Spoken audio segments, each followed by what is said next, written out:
മാസപ്പടി കേസിൽ വീണ വിജയന് ഉടൻ സമൻസ്. എക്സലോജിക്കിനും വീണയ്ക്കും സമൻസ് നൽകുന്നതിൽ നിയമ തടസ്സമില്ലെന്ന് നിയമോപദേശം ലഭിച്ചു. CMRL നൽകിയ സേവനങ്ങൾ വ്യക്തമാക്കാൻ ആവശ്യപ്പെട്ടാണ് വീണയ്ക്ക് സമൻസ് നൽകുക.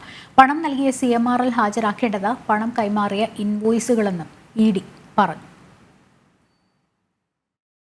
ED സമൻസ് റദ്ദാക്കണമെന്ന CMRL MD ശശിധരൻ കർത്തയുടെ ഹർജി ഹൈക്കോടതി തള്ളിയിരുന്നു.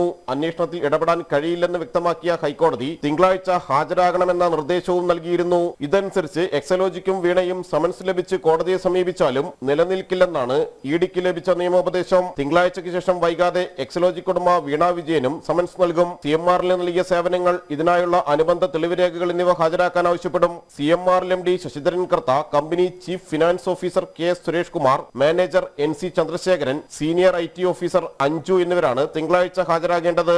ഇരു കമ്പനികളും തമ്മിലുള്ള കരാർ രേഖകൾ, പണം കൈമാറിയ ഇൻവോയ്സുകൾ, ലെഡ്ജർ അക്കൗണ്ടുകൾ എന്നിവ ചോദ്യം ചെയ്യലിനെത്തുമ്പോൾ ഹാജരാക്കണം. ഈ മാസം 8-ന് ഹാജരാകാൻ CMRL പ്രതിനിധികൾക്ക് നോട്ടീസ് ലഭിച്ചിരുന്നെങ്കിലും ഹാജരായിരുന്നില്ല.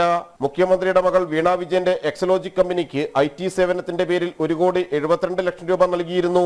എന്തെങ്കിലും സേവനം നൽകിയതായി ആദ്യം അന്വേഷണം നടത്തിയ ആദായ നീതി വകുപ്പും കണ്ടെത്തിയിട്ടില്ല. കമ്പനിയുടെ കണക്കുകളിൽ ഉൾപ്പെടാത്ത 135 കോടി രൂപ എങ്ങനെ വിനിയോഗിക്കപ്പെട്ടു എന്നതിലും അന്വേഷണം നടക്കുകയാണ്. ജനം, കൊച്ചി.